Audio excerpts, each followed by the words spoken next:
Più cartelle esattoriali per tutti, un'amministrazione comunale che si adopera perché i propri cittadini possano vivere nell'essenzialità, che sviluppino la temperanza e siano vocati al risparmio. Non possiamo che affermare che chi ci amministra abbia sempre un pensiero per noi agrigentini, una missiva o meglio una raccomandata che ci ricorda che Matrigna Amministrazione è pronta all'inflessibilità della ricerca e riscossione di tasse e balzelli valutati con il bilancino di precisione che invece ripone quando bisogna erogare i servizi ai cittadini. E con questo non vogliamo dire che le tasse non vadano pagate, anzi, ma dietro un corrispettivo, esoso peraltro, deve esserci l'erogazione di un servizio adeguato, cosa che non accade. Continuano ad arrivare ai cittadini a suon di PEC cartelle esattoriali relative agli anni passati in ordine a tasse non pagate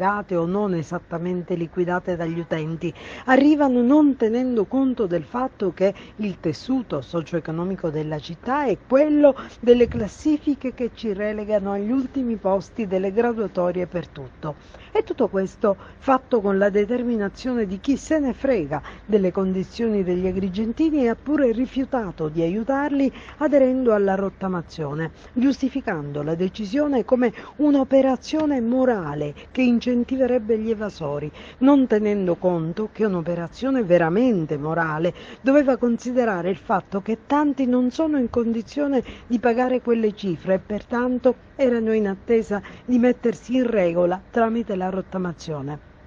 Cittadini delusi e vessati che, chissà, che non facciano appello a quella sciasciana memoria che diceva ce ne ricorderemo.